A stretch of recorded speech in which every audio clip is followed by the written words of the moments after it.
Our recording is rolling. It's Monday, March 6th. Here's top 5 inches for thermodynamics and materials. So awesome job if you're on this list.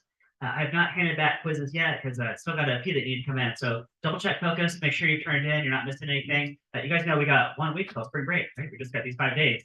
And then pretty soon after that, Q3 closes. So yeah, double check focus for all your classes, including this one. Make sure you got everything in. And guys, anything you bring me that's from this quarter, I'll put in the grade book. But yeah, awesome job on thermo materials. So this week, we're going to take a couple of days to put together these toothpick bridges, and then we'll test these on Wednesday. So I'm going to give you guys a pack of toothpicks. I counted these, I got 197, so that'll be like your budget, right? Maybe like a few short of 200, but we'll call it your budget. And Elmer's glue, right? So you get this and Elmer's glue. So all the glues are on your desk. Now, as you guys are gluing these together, you can glue them on paper. You guys got that paper I have around. But the paper is not part of the structural materials. So do your best before we actually test these to peel off the paper as best you can. I mean, if there's a little paper fibers, that's okay. But the paper's not part of the structural materials, okay? Right, so you're just putting it, gluing all together on paper, just keep the glue all together, right? Okay, so what's your goal here? What are we trying to do? So you guys are going to span a 20-centimeter gap. Way I've done this in the past, I've been doing this project with students for a number of years, is you take 2 desks and just separate them by 20 centimeters. Now you have a ruler on your desk, so you can see what 20 centimeters is. It's bam, right there. Now guys, do you want your bridge to be exactly 20 centimeters long?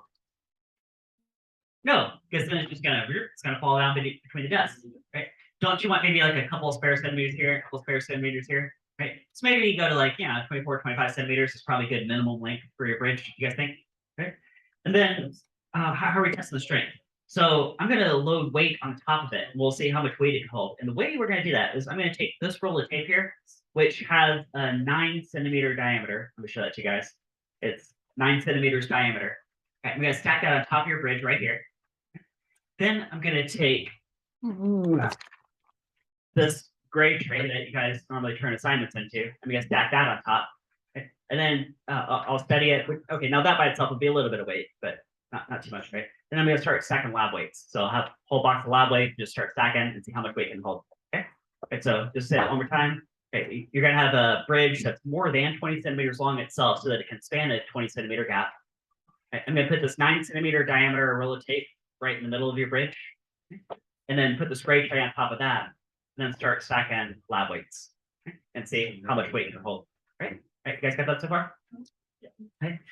Now, some tips to put this together. One is here. So suppose this is like a tunnel bridge, and you're driving through in your car, okay? And you're looking at this cross section. Okay? You're looking at this cross section right here as you're driving through. Okay? And let's blow that up and give you guys a couple of options. Maybe we could have this kind of horizontally oriented cross section, or this kind of vertically oriented cross section. And from this point of view, the weight's coming down from the top. That's what this force is, right? The applied force, the weight. Okay. So one of these designs is much stronger than the other. Okay? And the one stronger, of course, will hold more weight, and the other is going to break first. The weak one. So which one of these designs is stronger? Let me see. Show of hands what you guys are thinking. How many of you guys think that the one on the left is that cross section is a stronger design? Who thinks that one? Okay, everyone's got some votes. Who thinks the one on the right? That one is going to be the stronger design. There's my winners right there. Yeah, if you pick that one, that is the stronger design. That one's the one's vertically oriented is going to be able to hold more weight. And I'll sort of remind you guys why. Do you guys remember last semester that there were those 10 mini labs with the spring scales? Right? And one of them, I had you guys hang a weight. Here's one of these lab weights. Ooh, it's kind of like this guy right here, right? From the spring scale. And then take 2 other spring scales and pull that from above. And I had you guys change this angle, right? You guys remember that? Okay. So at one point, this was like perfectly vertical. Like everything was completely vertical. Okay. And if this is 10 newtons, this weighs 10 newtons, by the way, right here. 1 kilogram weighs 10 newtons. Okay. Then the spring scale reads 10 newtons. And then these 2 top spring scales, if they were vertical, wouldn't it be 5 and 5? 5 newtons, 5 newtons. You guys remember that? Okay. But then the more you spread them out, it's like the key is that the vertical forces have to sum to 0. I mean, the horizontal forces also sum to 0, but the vertical forces sum to 0. So these 2 components are each always 5 newtons. 5 newtons here, 5 newtons here to balance out with this 10 newtons down here. Okay? Which means that the overall force which is like the hypotenuse of this right triangle, right, is always going to get more and more and more. In fact, when it was 120 degrees, 120 degrees, 120 degrees, you guys remember it was like 10 newtons, 10 newtons, and 10 newtons? And then the more you made it like a T, these force ratings in these top spring scales kept getting more and more and more. And you could never make a perfect T because the force would go towards infinity.